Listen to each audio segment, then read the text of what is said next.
ரமதான் மாசத்துல இஃப்தாருக்கு நோன்பு கஞ்சி இல்லைன்னா எப்படி? இது சாப்பிடாம ஃபுல்ஃபில் ஆன ஃபீலே கிடைக்காது. கறி இல்லாம என்னோட ஸ்டைல்ல நோன்பு கஞ்சி எப்படி செய்யுதுன்னு பார்க்கலாமா? ஃபர்ஸ்ட் 1/2 கப் அளவுக்கு பச்சரிசியை நல்லா வாஷ் பண்ணி ஊற வச்சுட்டு 1/4 கப் அளவுக்கு பாசிப்பருப்பும் 2 டேபிள் ஸ்பூன் கடலைப்பருப்பும் ஊற வச்சுக்கோங்க.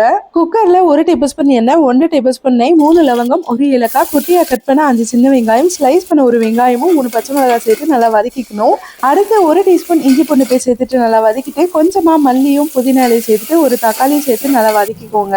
இதோட ஒரு 1/4 டீஸ்பூன் கரம் மசாலா, 1 டீஸ்பூன் உப்பு சேர்த்துட்டு நல்லா மிக்ஸ் பண்ணிட்டு ஊற வச்ச அரிசியும் பருப்பும் சேர்த்துக்கோங்க. இப்ப எந்த கப்ல அரிசி மெஷர் பண்ணீங்களோ அந்த கப்ல 7 கப் அளவுக்கு தண்ணி சேர்த்துட்டு நல்லா கொதி வந்ததும் மூடி போட்டு ஒரு 7ல இருந்து 8 விசில் விட்டீங்கன்னா சூப்பரா ரெடி ஆயிடும். ஃபைனலா ப்ரெஷர் ரிலீஸ் ஆனதும் லிட் ஓபன் பண்ணிட்டு நல்லா மிக்ஸ் பண்ணிக்கோங்க. யூஸ்வலா இந்த ஸ்டேஜ்ல எல்லாம் தேங்காய் பால் சேர்த்துக்குவாங்க. பட் அப்படி இல்லாம தேங்காய் இந்த மாதிரி துருவி சேர்த்துக்கோங்க, நல்லா டேஸ்டா இருக்கும். ஃபைனலா மல்லி அண்ட் புதினா இலையை சேர்த்துட்டு நல்லா மிக்ஸ் பண்ணி சூடா சாப்பிடுங்க. சூப்பரா இருக்கும். கண்டிப்பா இந்த ரெசிபியை ட்ரை பண்ணி பாருங்க.